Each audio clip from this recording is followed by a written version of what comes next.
Bienvenue à toutes et à tous dans Argent, votre émission d'éducation financière. Aujourd'hui, nous allons voir ce que c'est que le spread. Alors, le terme spread peut avoir plusieurs significations en finance, mais il se réfère généralement à la différence entre deux prix, taux ou rendement. Voici quelques utilisations courantes dans différents contextes financiers. Spread de crédit, c'est la différence de rendement entre deux obligations de qualité de crédit différentes, généralement entre une obligation d'État et une obligation d'entreprise.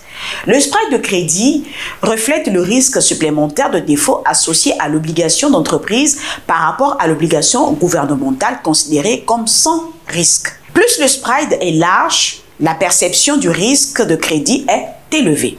Parlons à présent du spread de taux. Ce n'est autre que la différence entre les taux d'intérêt de deux prêts différents ou entre le taux d'intérêt de prêt et le taux d'intérêt d'épargne.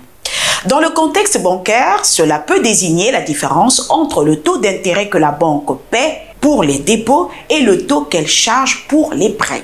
Parlons à présent du spread bid-ask. Dans le marché des valeurs mobilières et des devises, le spread bid-ask est la différence entre le prix le plus élevé qu'un acheteur est prêt à payer pour un actif et le prix le plus bas qu'un vendeur est prêt à accepter. Un spread plus étroit indique généralement un marché plus liquide pour cet actif. Passons à présent au spread d'options.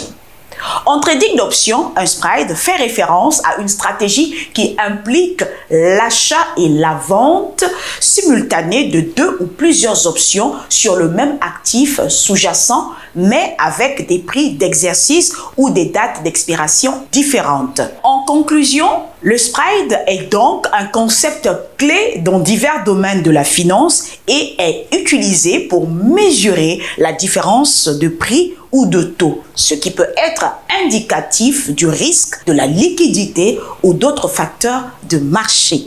Voilà, c'est tout pour Argent d'aujourd'hui. Merci d'avoir été des nôtres et n'hésitez surtout pas à nous faire savoir votre avis via nos différents médias sociaux et nous nous disons à la semaine prochaine dans un nouveau numéro